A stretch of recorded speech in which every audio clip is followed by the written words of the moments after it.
E aí, pessoal, beleza? Tudo bem? Esse aqui é o primeiro Seven Talk. A gente tá um pouco nervoso aqui, iniciando tudo, primeira vez, né?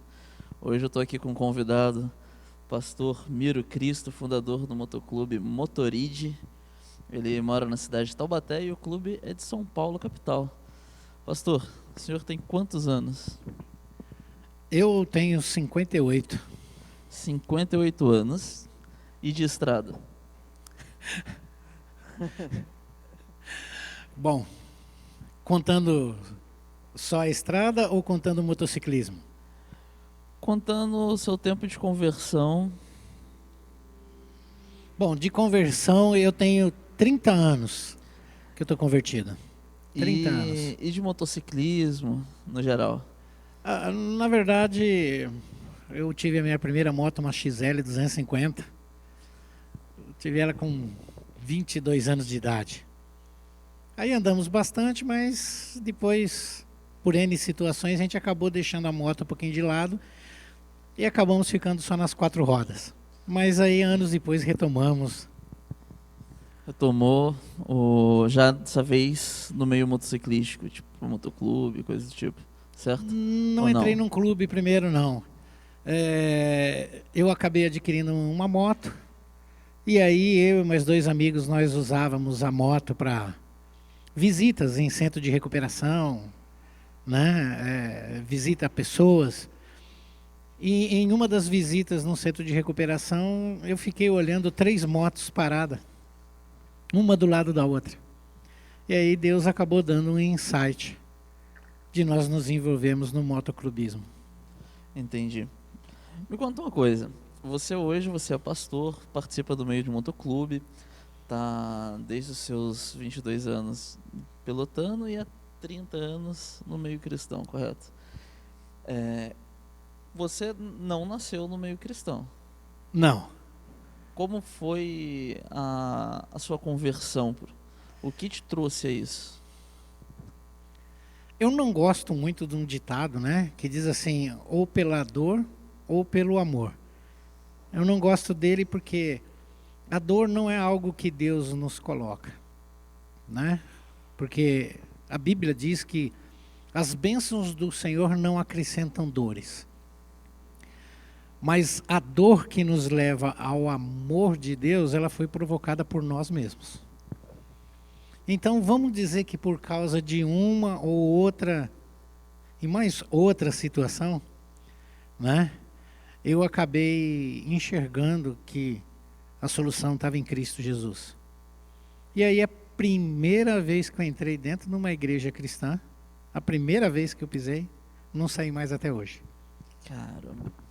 Agora, você pode contar essas situações? Uma ou outra situação? Alguns exemplos? Eu acredito que quando você entra numa guerra, e onde você não entende essa guerra que você está vivenciando, que não se trata de uma guerra física, mas uma guerra espiritual, e para quem viveu sempre no físico, sempre no corporal, sempre no real, você não vai entender o que acontece no espiritual. É um negócio completamente diferente. Você está em dois âmbitos, né? Lidando em dois âmbitos diferentes. Mas, tipo, o seu processo de conversão, eu sei que você já me contou algumas histórias que você fazia umas coisas meio doidas. Então, E é aí que nós quer entrar, cara.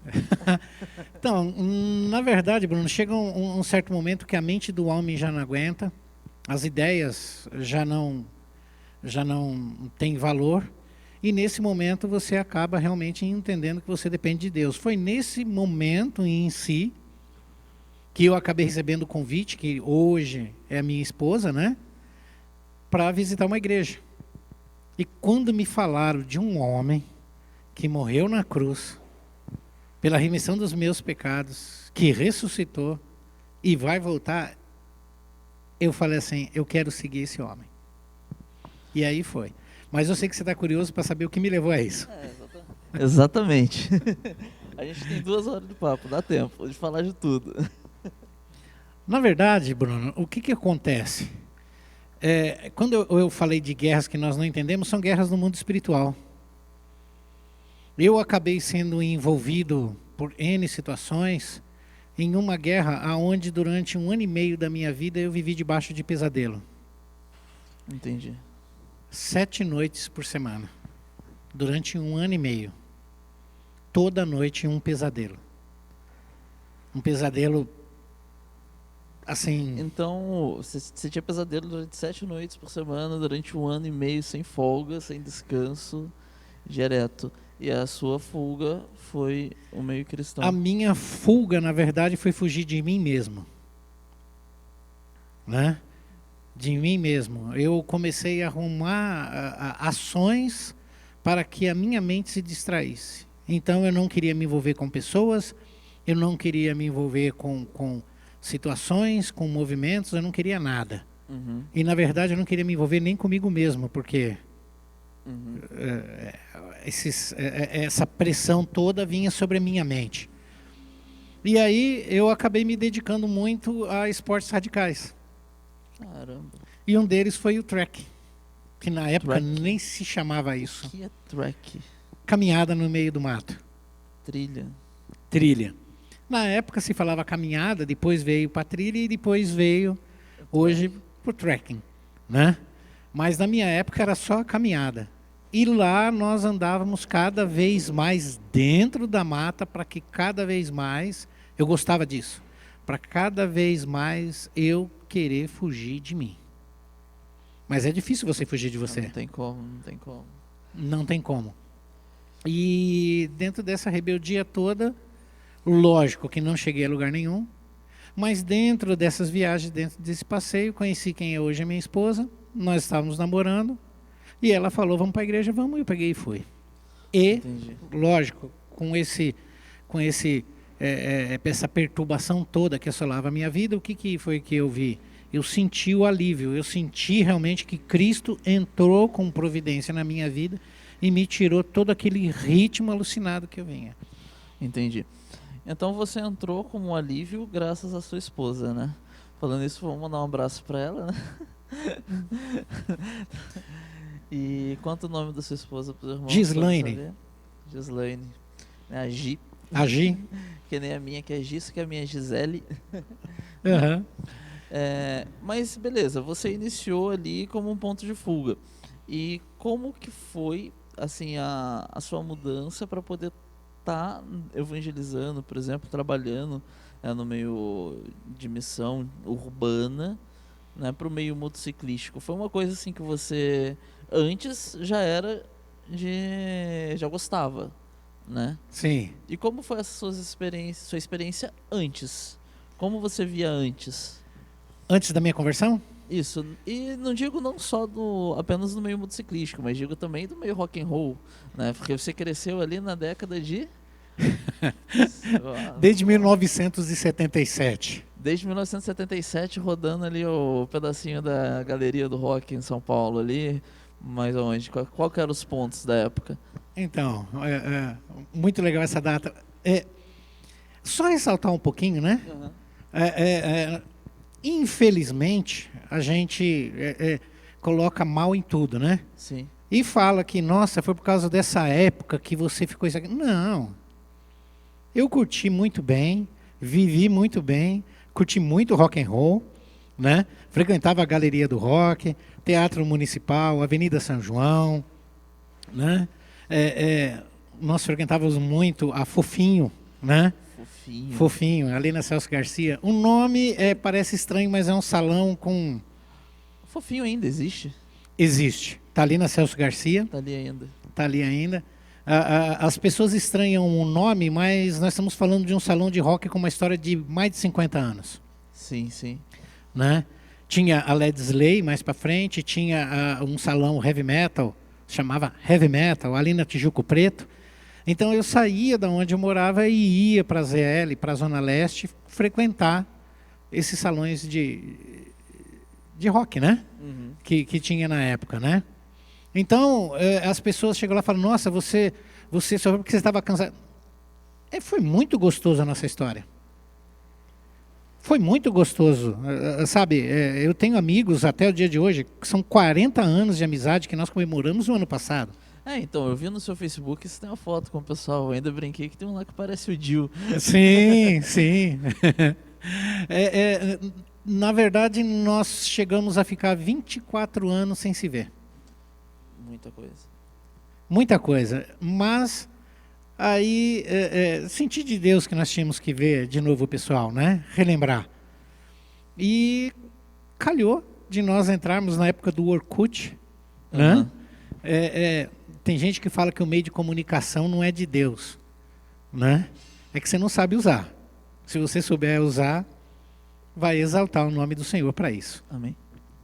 E aí nós pegamos, entrei no Orkut, na comunidade do salão, né, da Fofinho, e depois de 21 dias, no dia 21 de abril, nós estávamos comemorando o aniversário de um amigo nosso, ali na Vila Matilde, 24 pessoas que faziam 24 anos que não se viam, no dia 21 de abril, comemorando, né, o nosso reencontro. E até hoje, essa foto que você viu ali, né? Uhum. Essa foto que você viu, nós tiramos em homenagem aos 40 anos. Nós tiramos a mesma foto que foi tirada na Estação São Bento há 40 anos atrás. Foi tirada no mesmo lugar? No mesmo lugar, com a mesma pose. Só o cabelo que está diferente. Tem até tem um documentário que foi feito, que você chega a dar uma entrevista na época, né? Esse documentário foi feito em 1981, 82, né? Pelo Olhar Eletrônico, né? Era uma equipe que trabalhava para a TV Cultura, né? E eles estavam abordando, né? Foi até, se eu não me engano, Fernando Meirelles que estava fazendo. Olha a época, né? Fernando Meirelles não tinha nem barba no rosto naquela época. E ele estava fazendo uma reportagem sobre garotos do subúrbio. Garotos do subúrbio era uma matéria sobre os punks. Sim. Mas quando ele nos viu na Estação São Bento, uma gangue de cabeludo, com jaqueta preta, bracelete, cinto de pirâmide, ele falou, o que é isso? Porque não é punk, porque tem cabelo comprido. Sim. Não é rock, porque está de jaqueta preta, bracelete e cinto. Então quem são esses caras? É uma galera completamente diferente, porque, para quem não sabe, né, dentro do meio do rock and roll, do metal, existem várias tribos diferentes. Tem o pessoal do rock and roll, do heavy metal, do glam rock, hoje em dia já tem os indie, tem os emo, tem o hardcore, tem não vamos esquecer o pessoal do rockabilly? Rockabilly, exatamente. Né? Então, e aí eles chegaram lá, nos abordaram e falaram, gente, quem vocês são? Aí quando nós explicamos que nós éramos heavy metal, ele falou, cara, vou entrevistar vocês. Vai entrar no jogo também. Vai entrar no jogo. E aí nós acabamos dando essa reportagem onde consolidou, né? Na verdade ali foi documentado que nós éramos a primeira gangue de heavy metal do Brasil. Caramba. Né? Tem até no Whiplash, então, no YouTube. Essa matéria você acha ainda em outros sites e tudo mais? Então, tá como Dinossauros do Metal SP 1980. Dinossauros do Metal SP 1980. É. Deixa eu perguntar, nessa época, né, eu, por exemplo, eu sou de uma época completamente diferente. Eu tenho 29 anos, sou do rock and roll, vai desde os 14 anos mais ou menos, né, escuto hard, heavy, thrash, por aí vai. E as pessoas mais velhas que eu, algumas chegaram a comentar que tinha muita briga lá na região por causa dos encontros das gangues, né? Isso rolava mesmo ou não? Mas briga tem até hoje. Tem até hoje ainda. Então, se falar que naquela época tinha briga, né? Então, mas parece que hoje em dia a gente tem câmera, a gente tem celular que grava as coisas, a gente não acha muito relato. Parece que as histórias de antigamente seriam, tipo, mais frequentes do que... Não é que é mais frequente. É que, na verdade, o problema não são as brigas. Você sabe qual é o detalhe? Nós brigávamos porque nós tínhamos ideal, nós tínhamos nossa gangue, nós tínhamos nossa turma, nós tínhamos nossas diferenças. Hoje, na verdade, as pessoas não brigam porque elas nem se vê. Elas nem se abraçam. Elas nem compartilham ideias. E muitas das vezes eles não têm nem ideia. Então, o que na verdade acontecia? Nós tínhamos nossos ideais, certos ou errados.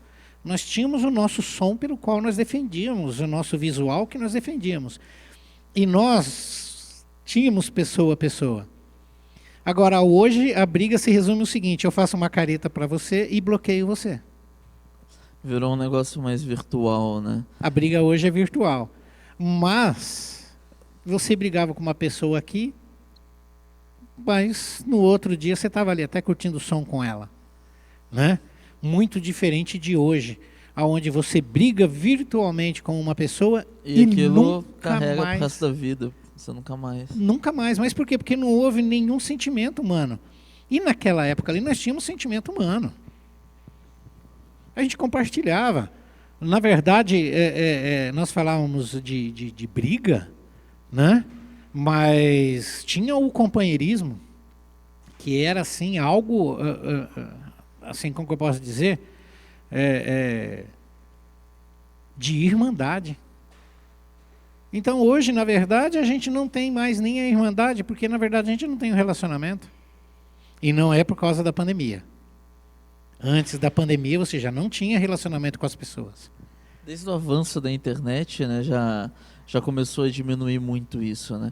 E eu creio também que uma parte do que você falou também é bastante importante. A questão de como tudo estava acontecendo na época, você tinha a ideologia ali sendo implantada, era tudo muito novo, o pessoal absorvia mais, né, a ideia. Hoje em dia você vai ver, parece que está todo meio num nível muito raso de conhecimento, todo mundo com níveis de conhecimentos distintos, mas ao mesmo tempo rasos em tudo, né? E pouco foco nessa parte, né? E na verdade o que acontecia? Antes nós brigávamos por causa da camisa que nós vestíamos. Ah, você curte punk, eu curto rock, a gente não se dá, a gente vai lá, pega, briga e depois a gente está tranquilo. Ótimo. Hoje, na verdade, eu nem visto uma camisa daquilo que eu acredito. Eu acredito em algo, mas eu sou tão superficial que nem vestir a camisa daquilo que eu acredito, eu visto. Eu não tenho uma foto, eu não tenho mais um adesivo no meu carro daquilo que eu acredito, daquilo que eu defendo.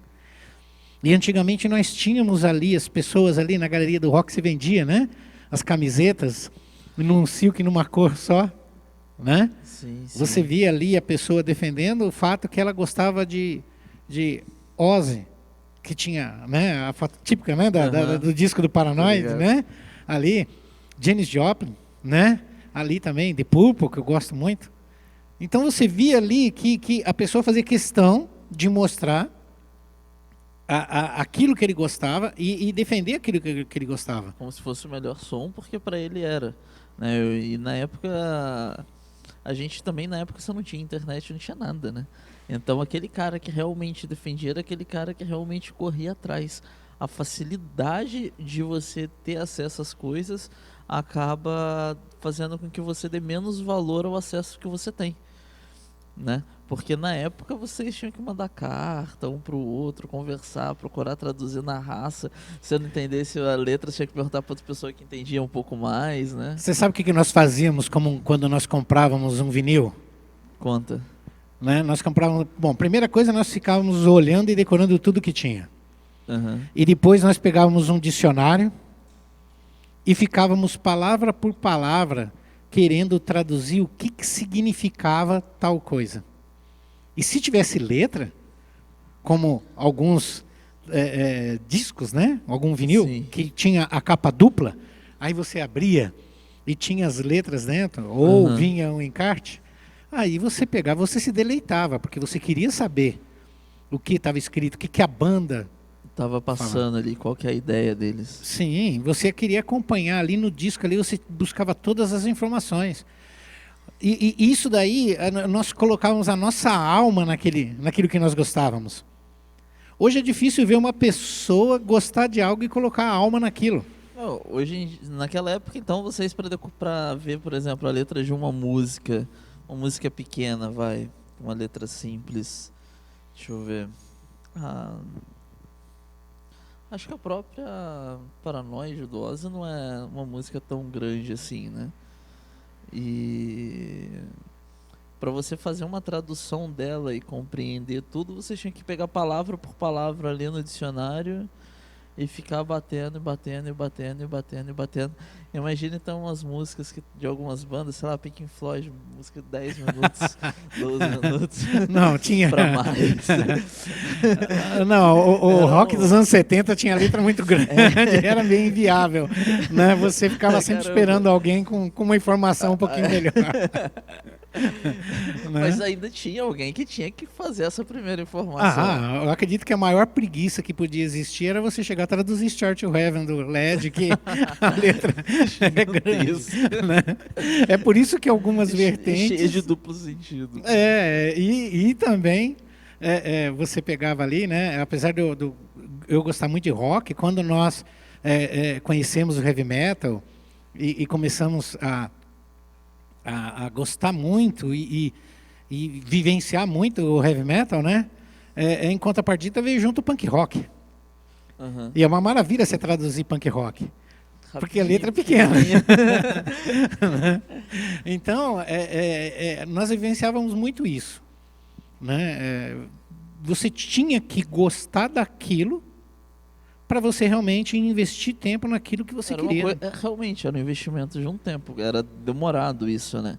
Hoje em dia você vai ver, por exemplo, você quer saber uma letra grande, uma música de 15 minutos, aí você pega a letra na internet, em 2 minutos, 1 minuto você acha, e mais 2 você termina de ler aquilo e já era. Então você não dá tanto valor quanto antigamente. Tanto é que hoje, na verdade, eu sempre fui... Meus amigos sempre falavam que eu era muito radical no meu gosto de música. Sim. Né? Mesmo na linha do heavy metal, eu era muito taxativo entre Judas e Iron Maiden. Uhum. Eu sempre gostei muito. Não deixando de lado Motorhead, Gale School, Saxon, Def Leppard e outras bandas que eu tinha o trabalho, eu tinha o vinil, mas eu era muito radical quando, né, se falavam dessas duas bandas. E aí, quando falavam de outras bandas, como Pink Floyd, que a gente citou aqui e tudo mais, eu falava, não. Tanto é que eu fui vendendo meus discos, né? Sim, ali sim. e tal, isso, aquilo, porque, não, Você eu já quero falou heavy também metal, que eu não né? gostava de LED. Aí já, né? Eu falei, não. E eu fui trocando. Hoje, com a ferramenta da internet, você pega uma letra hoje do Pink Floyd, podemos pegar Time, Sim. né? Que na época, por causa do sangue do heavy metal, a gente não tinha paciência de ouvir Time. Uhum. Mas, em compensação, hoje você pega a letra, você vê que é uma letra para hoje. Né? Another Break in the Wall, né? Ali é uma letra que, basicamente, profética, futurista. É uma letra de 20, 30 anos atrás e tudo mais, mas que serve para o dia de hoje. Que ainda bate. Bate, assim, como que eu posso dizer? É muito claro. Aí fala assim, nossa, mas essas coisas são seculares, o que isso daí tem a ver com Deus? Tudo. Tudo. Por quê? Porque, na verdade, Você consegue ver pregação até mesmo onde não há. Eu já vi uma vez um pregador pregando em cima de Born to Be White. Born to be White. Nasci para ser selvagem. Exatamente. Cara, eu fiquei, mano, olha da onde o cara ele tá tirando uma pregação. Tipo, muitas vezes ninguém ia imaginar. Tem uma banda brasileira que tem uma música que eu vejo a letra deles e eu vejo eles não têm uma música, eles têm 2 músicas que, cara, eu bato o olho e consigo tirar uma pregação dali fácil, né? Uma é o Matanza, com o Jimmy London. Eu não lembro o nome da música, mas eu lembro que tem um trecho que fala que o problema é que no fim tem a conta, entendeu? O problema é que no fim tem que pagar, e o que mata é que o garçom tem um tridente que tem a eternidade toda para cobrar. Aí ele tipo fala que sobre mulheres, carros, dinheiro, e o garçom ali, o inimigo, né? Ele vem servindo tudo ali de bandeja, só você se deleitar à vontade. Mas no final você vai ter que pagar a conta. Só que o acerto, a conta, quem vai acertar ali com você vai falar assim, ó, você tá devendo tanto, você vai dar o dinheiro ali pro garçom. Mas quem realmente contabilizou o que você fez, que não fez, não foi ele, né? Exatamente. Ele só vai cobrar. É que... e depois depois ele mudou de banda, né? Ele foi pro Ratos, aí ficou Jimmy Rats. E tem uma outra música que é... Como que é? não sei o que lá, ficar pior.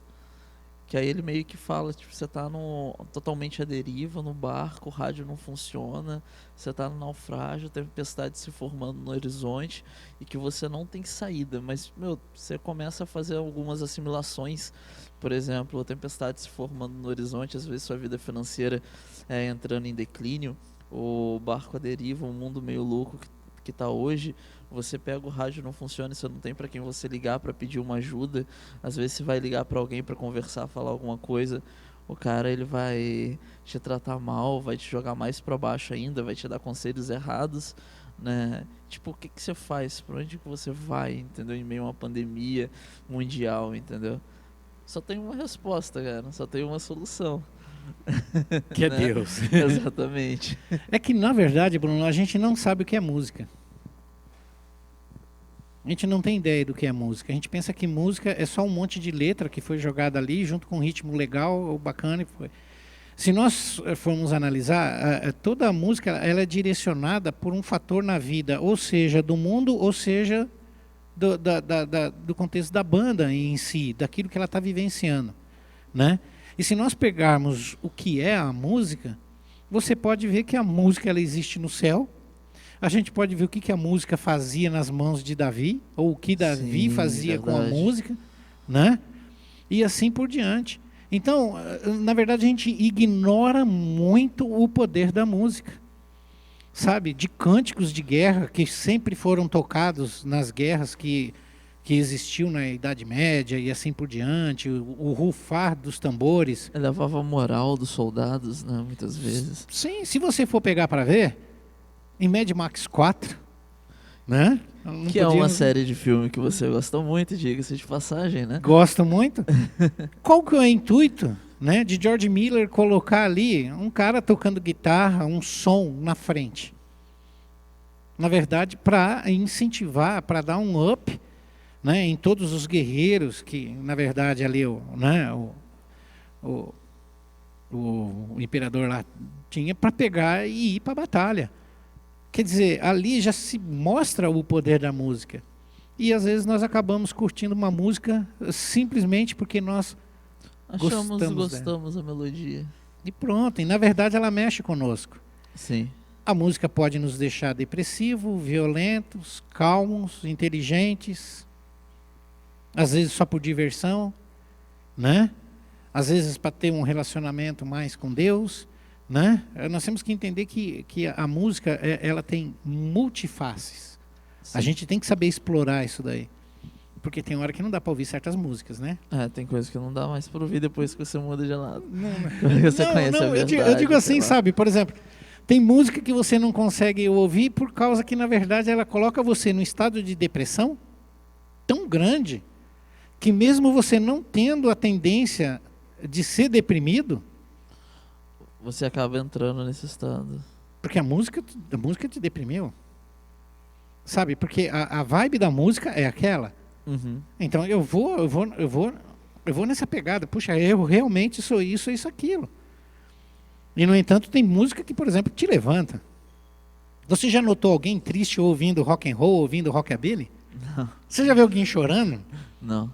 São músicas dançantes, né, cara? São músicas alegres. Não só dançantes. Se você for parar para ver, ela expressa uma felicidade. Você pode dançar uma música deprimida. Você pode dançar.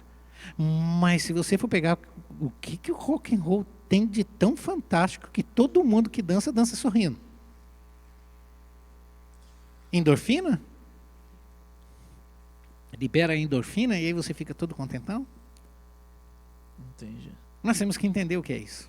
Não é tão simples quanto nós pensamos. Desde 1977 eu sempre curti música, sempre fui tribal, sempre fui meio radical no rock, no heavy metal, gosto muito de punk rock, sabe?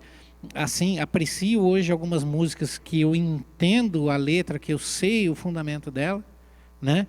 E eu sei que hoje a música ela consegue fazer algo que poucas situações conseguem, que é unir gerações. Se você for parar para ver, eu participo de uma geração e você de outra. É exatamente o que eu ia comentar agora. A gente é de geração diferente e escutamos sons similares. Né? Foi semana passada que a gente estava conversando, você entrou no carro, eu estava tocando Save Your Machine. Save Machine. Que Exatamente. para quem não conhece, é uma banda cristã americana, né? De Americana. ópera rock, uma pegada meio Gótica. né? É. E que o vocalista foi curado de câncer na garganta durante uma turnê que a gente estava conversando.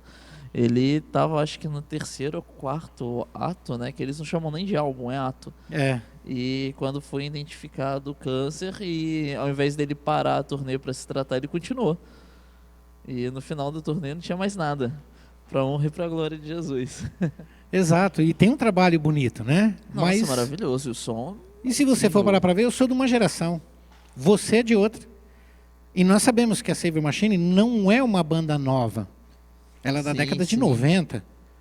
Mas se você for pegar a música, você vai ver que o contexto da música, ela é atual. Exatamente, exatamente. Né?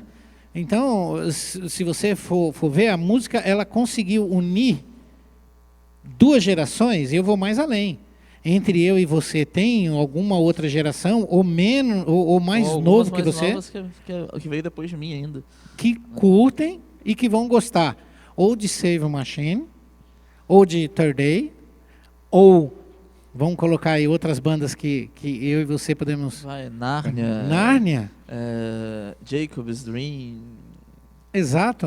E o que acontece? Nós Theocracy. colocamos... Hã? Theocracy, não dá para esquecer. Exatamente. Letras maravilhosas. Sim. Então, se você for parar para ver, nem todas as situações conseguem unir gerações, conseguem, na verdade, separar gerações. Sim. Não, o adulto fica de um lado e o jovem fica do outro. Não, a criança coloca de outro lado. Se nós entendêssemos que, até por causa desse isolamento todo, e infelizmente, né, essa pandemia conseguiu fazer isso, você vê que as três gerações acabaram ficando no mesmo lugar. Mas por causa de uma doença, sendo que, na verdade, nós poderíamos ter três gerações juntas, por causa de música. Nós estamos falando de filme. Sim, você falou do Mad Max 4. Você entra num cinema e você vai assistir Os Vingadores. Quem está assistindo Os Vingadores? Fala para mim. Eu acho que O vô, o pai todo mundo. e o filho. O Homem de Ferro, ele acaba juntando três gerações. O Batman. Capitão América, Homem de Ferro, Batman, Super-Homem. Eu tenho um testemunho para dar. Opa, pode falar. Eu estava embalando uns carrinhos de Hot Wheels para mandar para um amigo meu. E eu já estava até aqui de tanto carrinho. Era 120 carrinhos que eu estava embalando para mandar para um amigo meu. Quando chegou nos 50, eu já estava querendo colocar tudo na caixa e mandar daquele jeito. Mas aí Deus colocou no meu coração e falou assim, não, embala um por um. Eu falei, tá bom, Senhor. E comecei a embalar um por um. Para algum trabalho missionário isso? Na verdade, foi para ajudar esse irmãozinho que tinha um Hot Wheels, que ele estava precisando de dinheiro. E eu articulei a venda com um amigo meu, tá. E aí eu peguei os carrinhos para embalar, para dar para mandar para esse. E o irmão acabou sendo abençoado, que ele tinha que pagar o aluguel. Na venda, ele conseguiu juntar o dinheiro para pagar o aluguel. Esses carrinhos são colecionáveis. Num ponto aonde, quando eu peguei o Batmóvel, Deus falou assim, liga pro seu amigo e fala que você tá com o Batmóvel na mão. Aí eu peguei o Batmóvel, liguei para ele, eu falei pro meu amigo, tudo bem? Tudo. Rapaz, tô embalando os seus carrinhos aqui e tô com o Batmóvel na mão.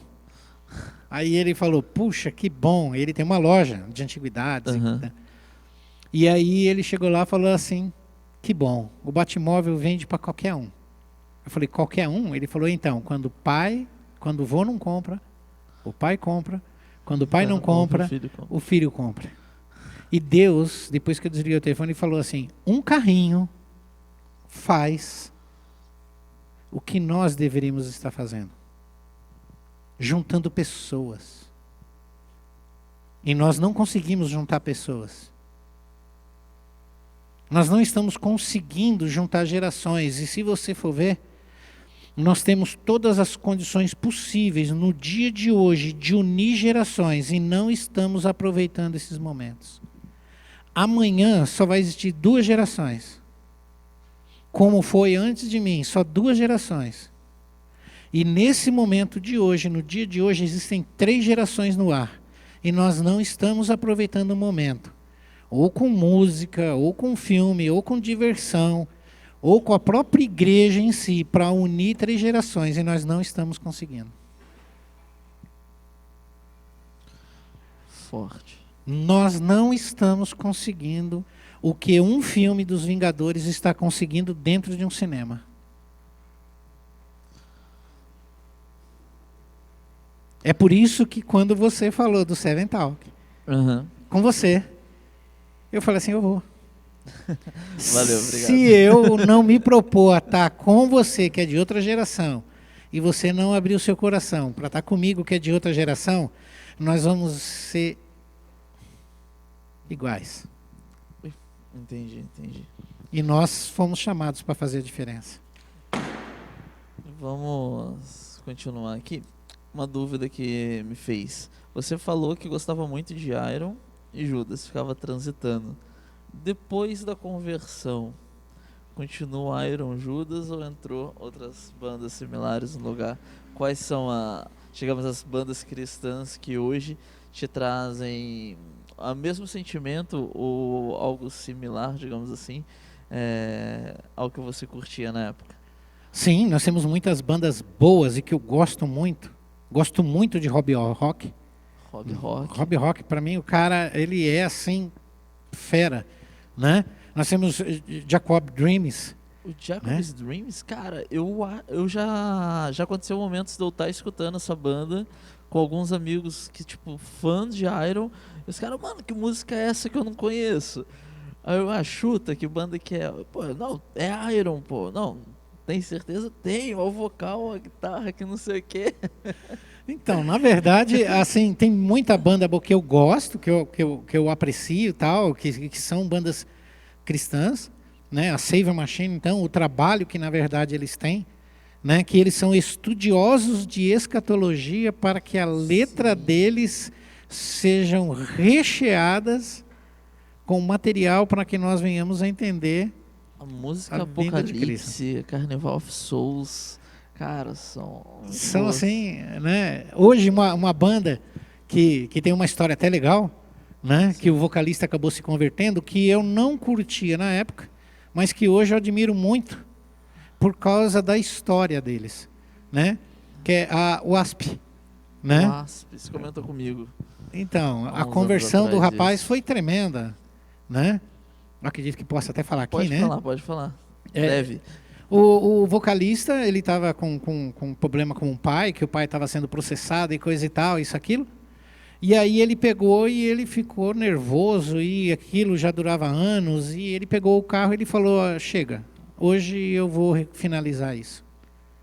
A gente não sabe, ele não dá no testemunho, ele não quis dizer o que era. E ele não podia chegar perto dessas pessoas. Também não se fala qual era o processo contra o pai. E aí, quando ele chegou lá, ele parou num sinal e ele falou assim, Senhor, eu não sei o que eu vou fazer.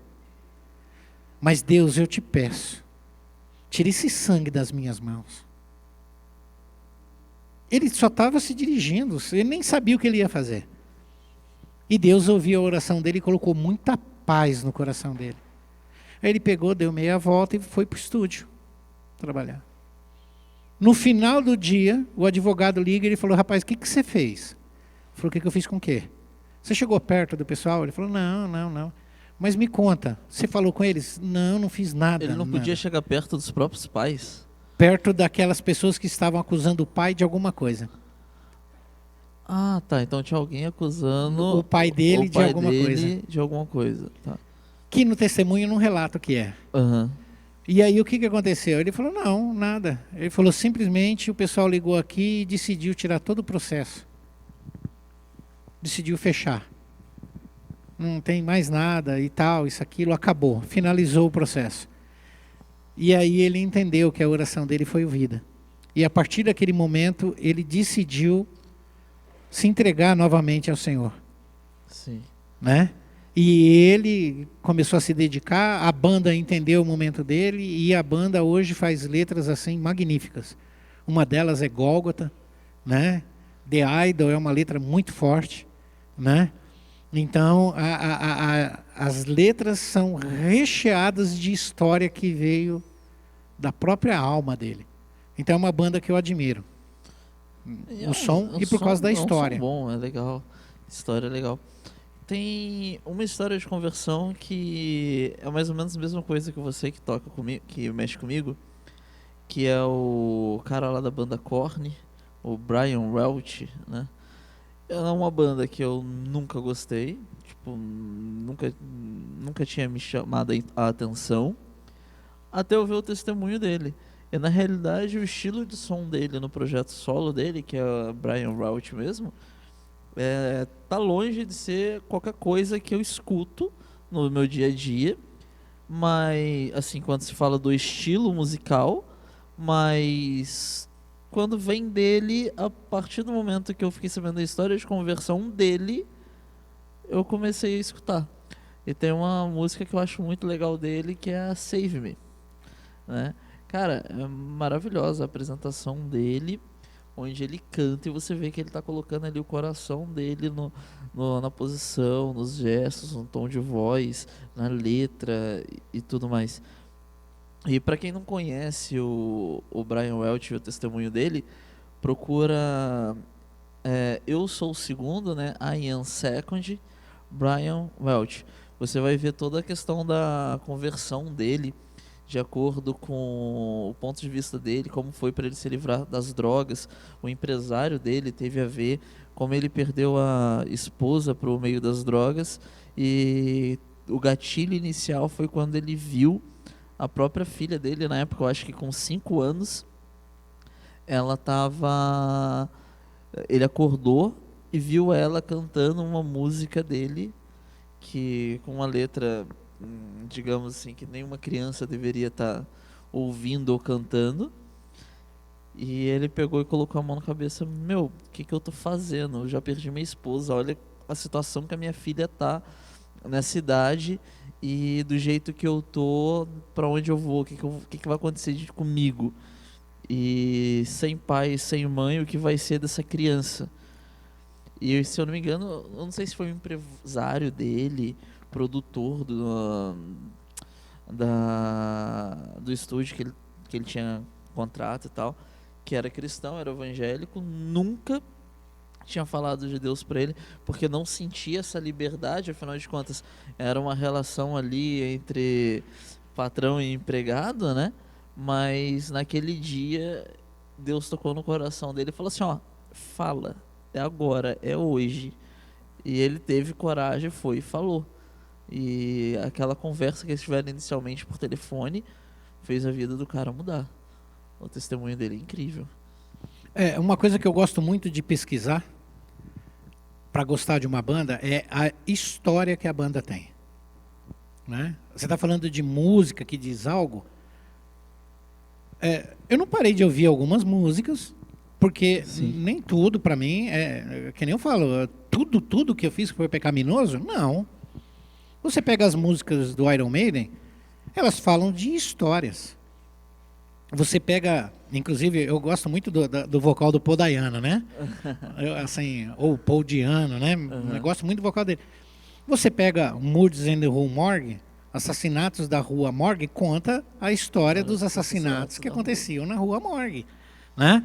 Ali, Phantom of the Opera, Fantasma da Ópera, é uma peça. Quer dizer, tem uma música deles que chama Remember Tomorrow, que é da história do relacionamento dele com o pai. Então, eu gosto muito de ter o contexto da banda, da história que levou. Sim. Tem uma música do Judas que se chama Angel. Só um adendo, pra quem não sabe, o baterista do Iron é cristão, Nick McBride. Nick McBride, é cristão. Incluindo... Fala um pouquinho disso aí. Deus foi tão bom, né, que, na verdade, por causa do envolvimento e por causa de toda a história, né, Deus acabou dando a oportunidade de eu participar do projeto da Metal Bible, um projeto da Metal Suécia. Bible Brasil. Metal Bible Brasil, exatamente. Traduzido em português para quem quiser. Exatamente. E eu acabei participando da revisão do texto em português, Uhum. né? Eu li cada testemunho 30 vezes. Então aqui E aí tem o testemunho do Nick. Tem o testemunho do Nick McBride. Nico McBride, né? Logo no comecinho. É o primeiro testemunho aqui, né? Exatamente. Dos músicos, né? E tem do Rob Rock, tem do rapaz do Korn, né? Uhum. Tem do Batista, né? Um abraço em Batista. Abraço, Pastor Batista, saudade. Quero você aqui com a gente, viu? Tá devendo.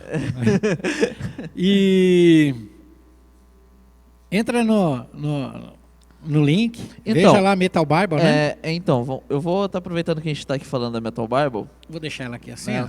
Deixar ela aqui para vocês verem. E eu vou estar falando dos nossos apoiadores, tá? E na descrição do vídeo aqui embaixo vai ter um link que você vai conseguir ter acesso ao Facebook de cada um desses apoiadores. A Metal Bible Brasil, a Igreja TAP, Templo de Adoração, que é onde a gente está fazendo a gravação. O Querigma Motoclube, que é o clube ao qual eu faço parte. Motoride, que também é um motoclube, que é o qual ele faz parte, ele está até coletado. A Igreja Refúgio do Pastor Brau, fica ali entre Taubaté e Tremembé, um lugar bem bacana para quem quiser estar chegando e conhecendo. A Casa do Leão, Moto Ministério, e também é uma igreja de Taubaté. O pessoal lá é super gente boa, está sempre com a gente. Tem o Dobrão Lima, da equipe Bulldogs de Jiu-Jitsu também, que fica em Taubaté. Tem o pessoal do Serpentes de Metal, Motoclube de Caçapava. Abração aí, Cobra. Quero você aqui também, hein? Aí a gente também tem o pessoal dos Gideões Motoclube. E esses são os nossos apoiadores. Na verdade, nós temos aí esse pessoal, né? Que é daqui do Vale do Paraíba. E lá em São Paulo, nós temos, né? O Motoride está lá em São Paulo, né? Nós temos a Crash, na pessoa do Batista. Exatamente. Né, que está ali também. Na verdade, ele é o frontman de todo esse projeto, né? Então, o Batista é o frontman do projeto aqui da Metal Bible, né? O cara, ele sonhou isso há muitos anos e depois vocês foram chegando junto. Foi. Antes da pandemia, nós estávamos finalizando toda a revisão, mas infelizmente, no time, nós acabamos pegando a Metal Bible na mão. Quando nós pegamos na mão, 3 meses depois... Estourou a pandemia. Nós estávamos com um evento marcado para distribuição, né? E nós fomos obrigados a cancelar tudo. Para adquirir uma Metal Bible hoje, como é que faz? Só entrar no link da Metal Bible, lá no site tem ali, você compra, coloca bastante Metal Bible no carrinho. E é um projeto aqui na Metal Bible, como é que ela funciona exatamente? Você pode falar um pouquinho? Posso. Aqui é o seguinte, tanto no início como no fim, tem a história de pessoas do mundo, do universo underground, banda, pessoas envolvidas, que na verdade acabaram se convertendo ao cristianismo. O miolo dela é o Novo Testamento, na nova tradução na linguagem de hoje, muito fácil, uma letra boa de se ler. Na última página aí também tem links dos apoiadores, na verdade, de todo o Brasil. E nós acabamos aí, com a conversa com o pessoal da Suécia e tudo mais, nós acabamos sendo abençoados. Nós somos os representantes da Metal Bible aqui no Brasil. E é um trabalho, na verdade, por exemplo, de evangelismo. No evento do Festival de Wacken, né? Ali, o pessoal da Bible for the Nation, eles chegaram a distribuir 100 mil Metal Bible no evento de Wacken, ali na Alemanha, né? E, infelizmente, eles já estavam com o projeto também, mas como veio a pandemia, Wacken foi... E também um outro evento que é ali na França, eles chegaram a distribuir, através de um rapaz, de um grupo missionário, um rapaz brasileiro, eles Sim. distribuíram 30 mil Metal Bible no evento. 30 mil Metal Bible em um evento. É Em um muita evento. coisa. Em um evento para 200 mil pessoas. É muita coisa. É muita coisa. Na verdade, quando Jesus ele chegou lá e ele falou assim, grande é seara e poucos são ceifeiros, eu acho que ele estava vendo show de rock. Wacken é um evento de 600 mil pessoas. Muita coisa. Mas assim, o pessoal fica feliz de ver. Eu não consigo imaginar 600 mil pessoas assim num local. Cara, é muito grande, é muita coisa. Então, são 5 dias ou 4 dias, se eu não me engano, de festival, né? Então, muitas bandas tocam lá, né? Então, e o pessoal de lá, eles recebem bem a Metal Bible. Eles recebem, eles têm, na verdade, ali até um lugar para o pessoal ficar ali, destinado à distribuição Da Metal Bible. da Metal Bible. Então, assim, não só lá, em outros festivais também, você vê que existe ali, eu não sei se é na Áustria, não me recordo agora, que tem um festival ali onde o pessoal faz, mas eles exigem, né? Não só o pessoal da Metal Bible. Sim. É um pessoal de evangelismo ali, fala, cara, vocês têm que estar aqui, porque toda vez que vocês estão aqui, o evento está aqui, o evento não ocorre nada de ruim. O evento ocorre tudo em paz. Eles fazem questão do pessoal estar lá. Então é uma coisa gratificante. E a gente sabe que, na verdade, sem Deus a gente não consegue fazer muita coisa, né, ô Bruno? Nós vemos que, assim, nós falamos sobre música, mas muitas músicas, se nós nos atentarmos para o que ela diz, elas estão pedindo o socorro de Deus. Isso é verdade. Pedem. Eu cheguei a falar aqui da música Angel. Ah, sim, você iniciou a Então, comentário. Angel é um pedido de socorro a Deus. É um pedido de socorro. Ele fala, anjo, me socorre. Anjo, me ajuda. Se você prestar atenção no que está sendo dito. Então, dizer que todas as músicas são pecaminosas, são horríveis de ouvir, né? Coitado do Elvis, né? Porque você sabe que Elvis, ele gravou 5 trabalhos. Você estava falando do estúdio, né? Com o rapaz do Korn. Sim. Tem uma história que um dos músicos de Elvis, que você sabe que o Elvis, ele na verdade, ele veio de um berço cristão. Sim. Ele fazia questão de falar isso. Ele gravou 5 trabalhos. Algumas músicas cristãs, né? Não, algumas não. Ele gravou 5 trabalhos. Ele gravou 5 trabalhos. Discos, que você dizer, discos, né? 5, vamos falar, vai, vinil, Uhum. né? Algumas Todinho músicas com a músicas. gente canta até hoje em igrejas aqui no Brasil, né? Exato. A gente canta e nós não temos ideia que Elvis Presley Sim, né? sim. gravou. E aí conta a história, não sei a fonte, mas eu quero acreditar que foi por aí, né? Que um dos músicos dele foi diagnosticado com câncer. Uhum. E o músico, entristecido, ele falou assim, cara, acabou, a minha história aqui acabou. Ele falou, não, acabou nada. Ele parou o ensaio, parou tudo, isso aqui nós vamos orar aqui.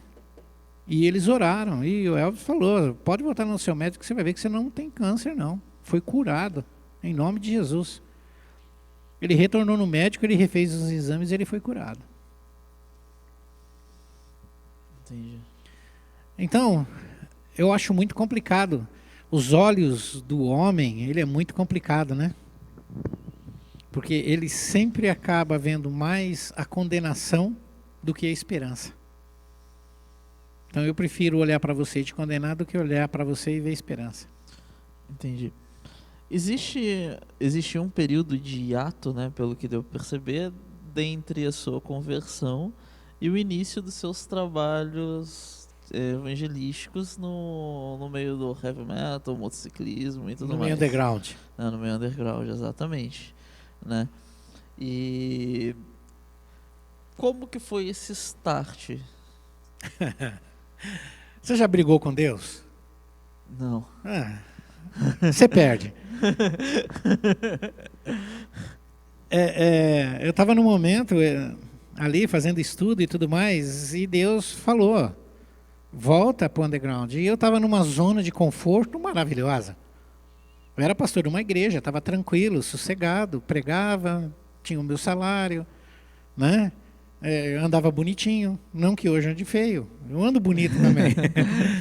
Mas naquela época eu estava socialmente bonitinho, né? Sim. Nada que uma gravata não deixa, né? Ali, né? E isso é muito engraçado, né? Um terno, uma gravata, um cabelo arrumadinho, barbinha feita. E aí só por causa disso a gente se torna mais santo. uma pessoa melhor, eu ia falar, mas tudo bem. E aí Deus chegou lá e falou assim, vai. Eu falei, não vou. Ele falou, eu não vou, Senhor. Eu já vim de lá. Eu vim desse meio. Agora estou de boa aqui. Estou tranquilo. Estou sossegado. Por que o Senhor mexe com Quero o que mais. Eu não entendo porque Deus mexe com o que está quieto. Né? Deixa eu quietinho. Não.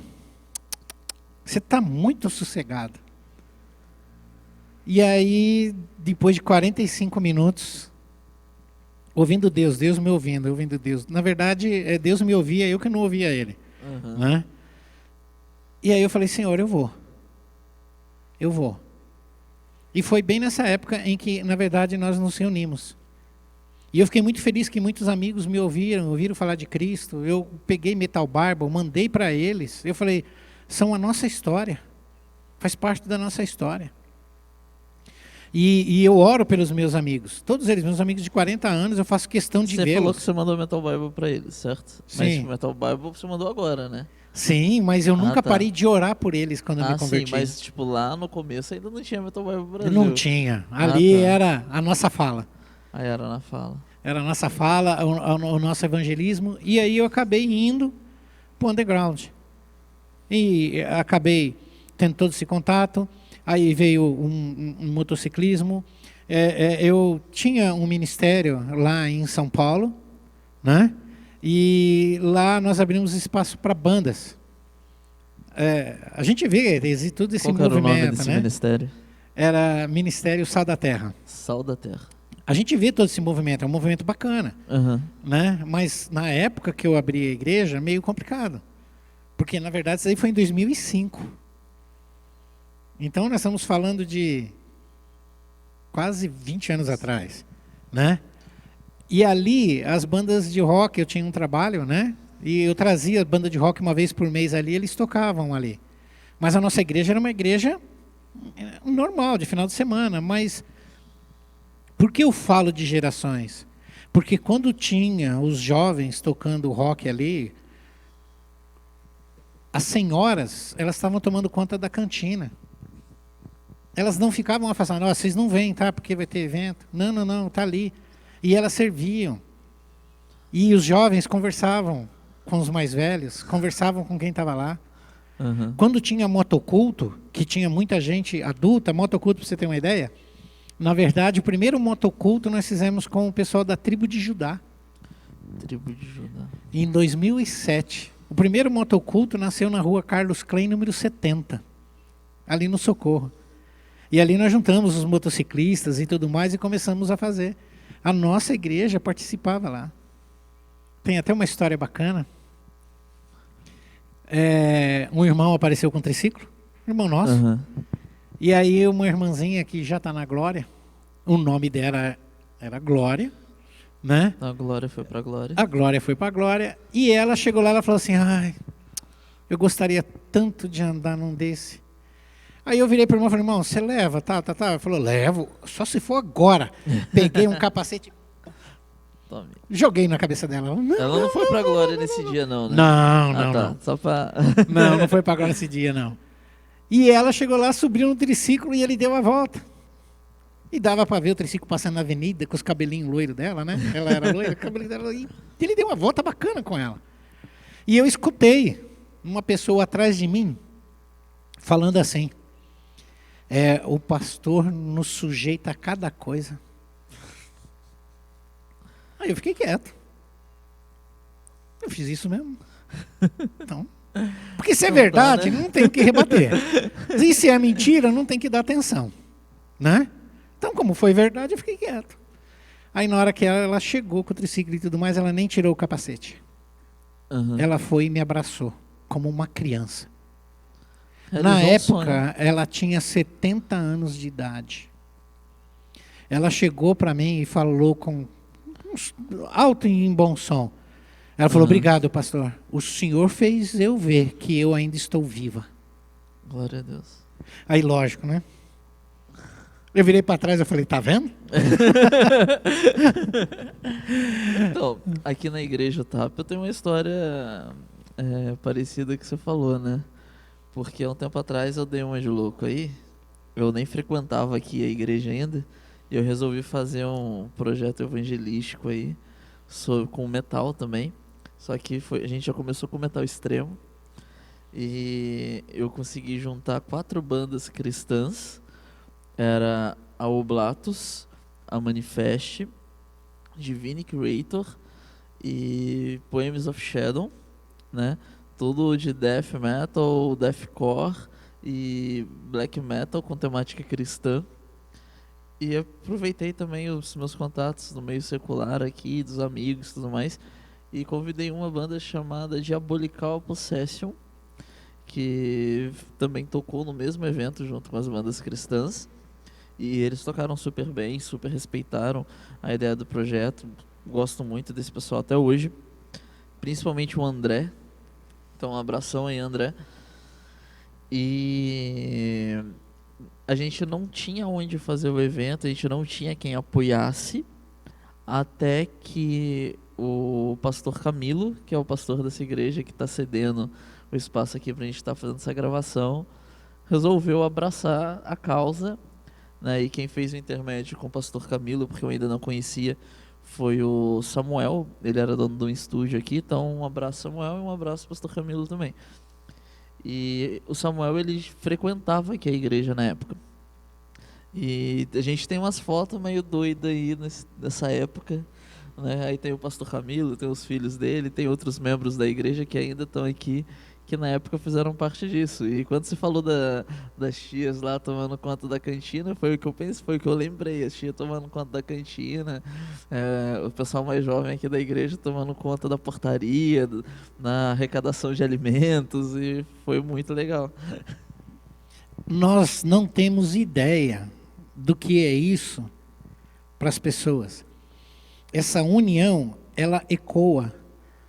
Nós pensamos muito pequeno quando nós pegamos o versículo da Bíblia e diz assim que um cordão de 3 dobras é difícil de partir. Nós nos limitamos a imaginar que esses 3 cordões são 3 pessoas. Não, vamos andar nós 3 juntos, que um cordão de 3 dobras é difícil.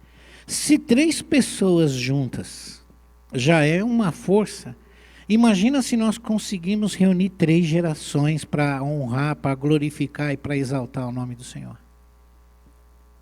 O que eu posso aprender com uma pessoa mais velha, o que eu posso aprender com uma pessoa mais nova? E vice-versa. Nós temos que nos atentar para isso. Então, quando você fez a pergunta, né, desse Sim. hiato, né, desse delay que teve, né, eu acabei voltando, e na hora que eu acabei voltando, a gente acabou, na verdade, tendo o prazer de começar a fazer eventos aonde nós acabamos vivenciando a união dessas gerações. Aí no caso, você iniciou no meio do rock and roll já, e depois que veio a parte motociclística, né? Que é de onde você tá o clube. Exatamente. Isso no âmbito evangelístico, que eu quero dizer também, né? Na nossa igreja aconteceu até uma coisa bacana, né? Conte. Assim, que nós assistíamos as pessoas de rua, né? Sim. Pessoal com crack, coisa e tal, isso, aquilo. E aí o pessoal não pichava a nossa igreja. Não, rapidinho, só pra entender, vocês assistiam como assim? Vocês ficavam observando lá? Como é Na que é verdade, isso? era engraçado que o pessoal, quando as bandas iam ensaiar, Aham. então a igreja estava lá. Sim. Não tinha público, mas eles queriam ouvir. Ah. Aí eles falavam, poxa, e aí? Eles ficavam às vezes do outro lado da calçada. Não, pode entrar. Ah, então eles assistiam vocês. Não, sabe o que acontecia? Eles estavam lá Aham. e às vezes quando acabava o negócio e tudo mais, a gente falava, vocês estão com fome? Sim. E nós íamos lá e nós alimentávamos. E tinha as mulheres com vestimentas não próprias, né? Sim. Para uma igreja, vamos dizer assim. Sim. Mas não, pode entrar, fica à vontade. O que importa está ali. Eles acompanhavam o ensaio, às vezes acompanhava a oração, ou uma ministração que seja, mas ficava ali. Teve um caso que um menino ficou do outro lado da rua, ele insistiu, não, eu não quero ir porque eu acabei de fumar uma pedra, mas eu posso ficar aqui do outro lado da rua ouvindo? Eu falei, pode. Pode. Né? E aí, o engraçado foi que eles não pichavam à frente da igreja. Mas aí, na sobreloja, picharam bem lá em cima. O som aqui bate pesado. Né? Não devia nem ter pichado lá, né? Mas nós tivemos essa oportunidade ali. Né? Foi assim, uma época em que a igreja, na verdade, desenvolveu, apesar de pequena, né? Nós éramos pequenos ali, mas nós desenvolvemos um trabalho muito intenso fora, né? Por causa do motociclismo, por causa da banda, né? A gente chegou a criar uma banda ali na igreja, né? E que ela chegou a participar de um festival não de bandas cristãs, né? Sim. Festival normal. Um festival normal. E aí foram tocar num bar. Esse bar é puro rock. É um bar rock mesmo, né? O nome é puro rock? Não, é que eu não ia falar o nome dele. Tá, mas um pessoal muito bacana. E essa banda tocou em português e falando do nome do Senhor, falando que é de Deus, falando isso aqui.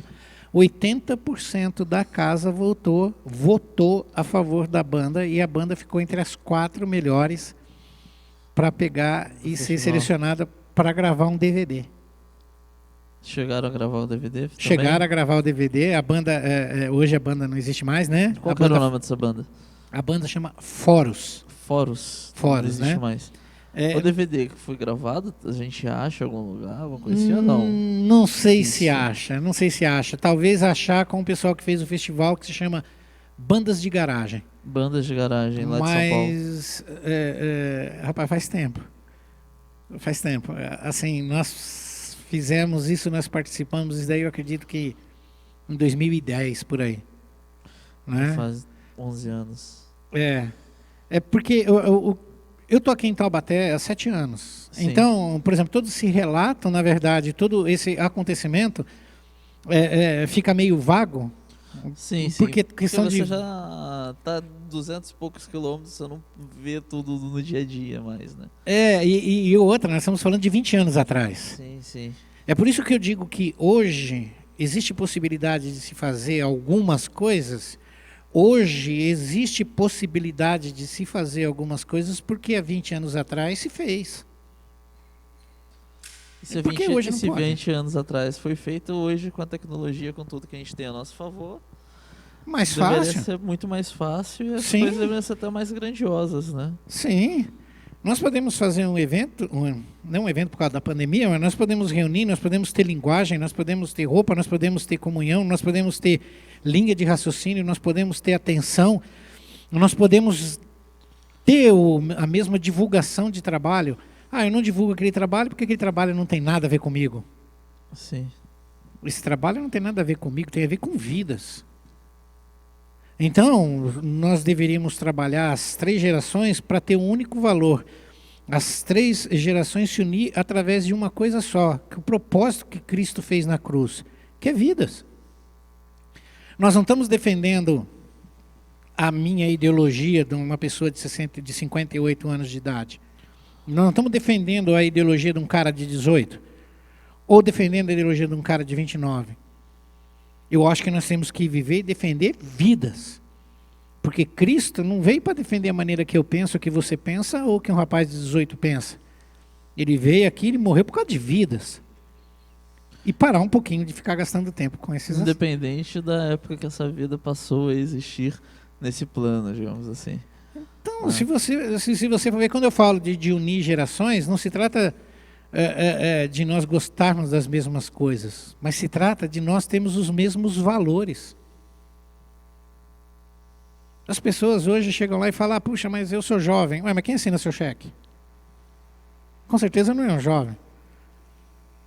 Quem faz as coisas todas acontecerem é um cara mais maduro. E por um outro lado, eu tenho que entender que o jovem faz com que o meu cartão de crédito seja mais ágil, porque é ele que é o cara do TI. Eu não posso desprezar nada disso, né? Existem valores no nosso meio hoje que não pode ser desprezado. E esses valores nós temos que colocar dentro do nosso meio, para que no nosso meio nós venhamos a ter um cordão de 3 dobras, que é de 3 gerações, fortes o suficiente para salvar o máximo de vidas que nós possamos fazer. Pergunta, na sua história inteira aí no meio underground, eu quero saber de 2 coisas que marcou a sua vida. Uma antes da sua conversão e uma pós-conversão. Uma coisa que me marcou no underground? Isso. Olha, com certeza. Uma história que você lembra, algo que aconteceu com você, que você vivenciou. Não, eu tenho que contar um fato, que foram as amizades sinceras, verdadeiras, que duram 40 anos. Eu não posso desprezar esse valor. Sabe, assim, nós nos vemos como se nós estivéssemos nos vendo todo dia. Sim. Sabe, o respeito, sabe, é um fato.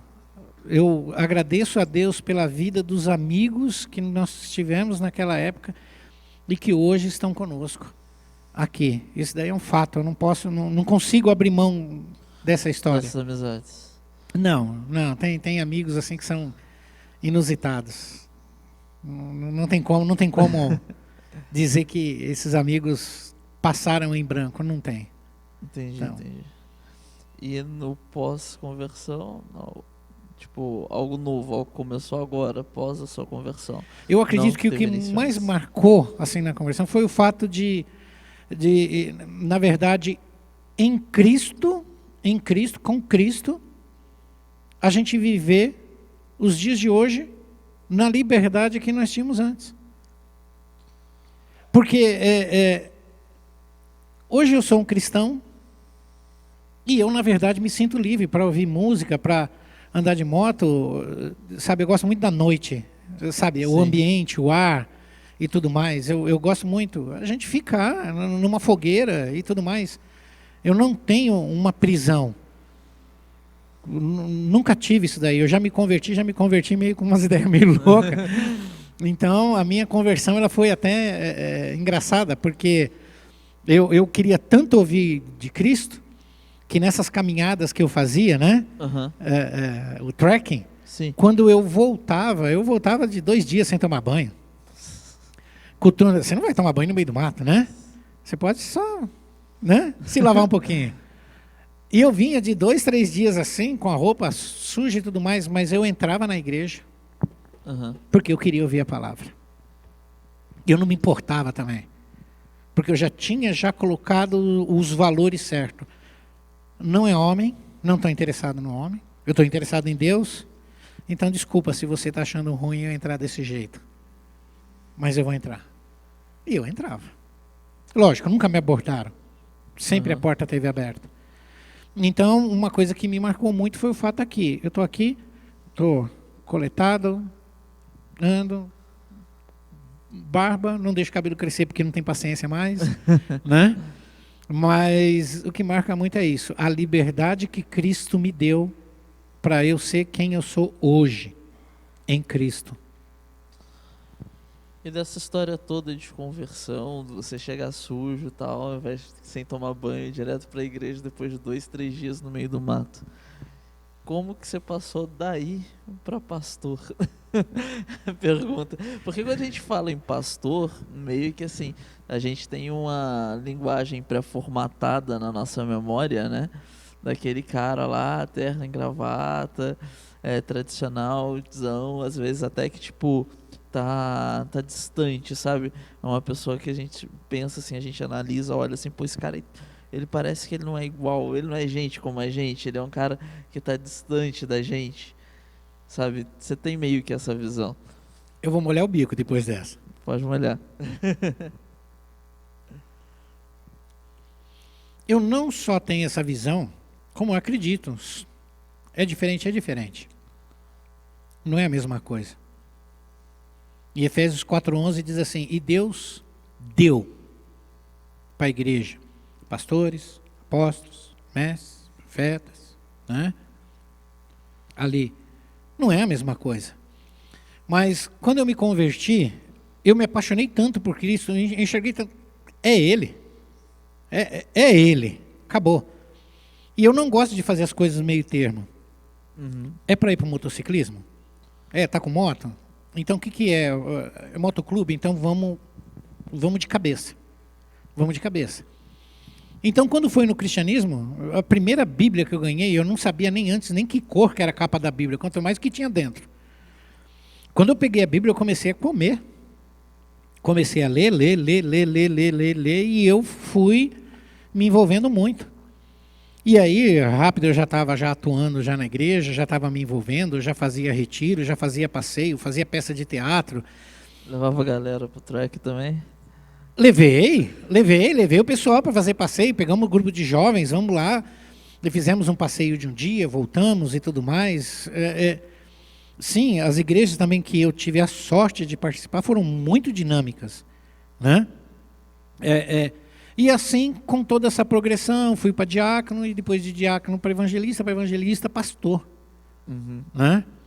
Até que Deus colocou no coração para a gente começar um trabalho, porque eu já estava muito envolvido, estava muito diferente a minha ideia, o meu trabalho, não a minha ideia, tá? Mas o meu trabalho em relação à igreja que eu estava sendo participante. Aí nós acabamos abrindo um ministério e acabamos trabalhando mais efetivamente o underground.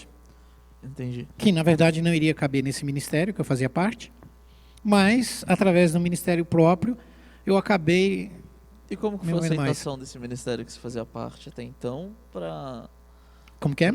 A aceitação deles, tipo, foi de boa? Não foi de boa, tanto é que na verdade alguns trabalhos que nós fizemos lá, por exemplo, eu consegui fazer uma peça de fantoche, não tinha. Uhum. Não tinha banda na igreja. Mas não porque era proibido, porque simplesmente não tinha. E nós formamos uma banda, né? Uhum. Ali, e a banda da igreja tocava. Aí não tinha coreografia, e a gente fez coreografia, né? O grupo de jovens acabou sendo muito intenso. Então, e a igreja gostou. A igreja apoiava. Por quê? Porque sabia que o foco era amadurecer vidas, colocar vidas em Cristo. E eu agradeço a Deus. Tem jovem que estudou comigo na escola dominical na época, que hoje é pastor. Glória a Deus. Então, eu colhi, na verdade estou colhendo até hoje, frutos de um trabalho que foi feito. Então, a igreja, essa igreja que eu participei e tudo mais, entendia o trabalho, que o trabalho sempre foi vidas. Então, foi muito intenso e nenhum deles teve problema. Graças a Deus, né? Graças a Deus. Entendi. Então, uma questão para a gente começar a caminhar para o final. Ok? Quando você olha para a sua história, para tudo que você passou, quem foi Deus na sua vida? Mas é fácil de resolver com uma palavra só: misericórdia. Ele foi misericordioso. Porque viver nas ruas, nós estamos falando nas ruas de São Paulo desde o ano de 1978, 79, ali, lógico, ou violência, ou irresponsabilidade, ou os meus próprios atos, né? A vida noturna, vida de muitas das horas de irresponsáveis e tudo mais. Deus não saiu do lado. Então, podemos dizer que Ebenezer até aqui tem nos ajudado o Senhor. Uhum. Então, tudo isso se resume em uma palavra só: O que você entende de Deus em cima disso tudo da sua vida? Que Deus, ele é misericordioso. Ele não joga na cara, não. E ele foi misericordioso com você na sua vida. Ele é. Ele é. Ele é. Tá. Olhando hoje, quem é Deus na sua vida? Tudo. Tudo. Tudo. E com suas palavras, me diga um versículo bíblico que fala com você e tipo como ele fala, o que ele fala, o que ele faz você sentir, refletir. João 3,16. A Bíblia diz assim, né? Você pediu com as minhas palavras, mas me permita eu falar o que À está escrito. vontade. Que Deus amou o mundo de tal maneira que ele deu seu Filho único, para que todo aquele que nele crê não pereça, mas tenha vida eterna. Então, com certeza, daí é o versículo que me fala. Que se você acreditar, Miro, no meu Filho, é o único, eu dei ele por amor de ti, você não vai perecer, você vai ter vida eterna. Puxa, eu acredito. Eu acredito em Jesus Cristo. Que foi essa a minha conversão. Não me apresentaram igreja, não me apresentaram doutrina, não me apresentaram atividade, não me apresentaram nada além de Cristo Jesus. Me converti numa igreja que tinha 6 pessoas. Me converti na pessoa do pastor Raimundo Nascimento. Um homem de 2 metros de altura. Pregava com vontade. E a pregação dele inteira só foi falar da pessoa de Jesus. É ele. Glória É a Deus. Jesus. Então, João 3,16. Glória a Deus. Então, agora a gente está finalizando então o Seven Talk, o primeiro Seven Talk, pastor Miro Cristo, né? E a gente vai estar postando esse vídeo talvez semana que vem, ou seja, vai ter uma semana que a gente gravou, né?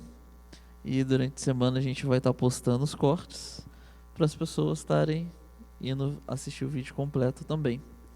E eu só tenho a agradecer pela sua presença. E vocês fiquem ligados que toda semana vai ter mais. Obrigado, Bruno. Eu agradeço. Que Deus abençoe vocês aí. Deus abençoe a igreja que abriu espaço. Amém, glória a Deus. Que Deus abençoe todo o serviço que nós temos que fazer para o Senhor. Glória a Deus, pastor. Obrigado. Abraço, pessoal. Tamo junto.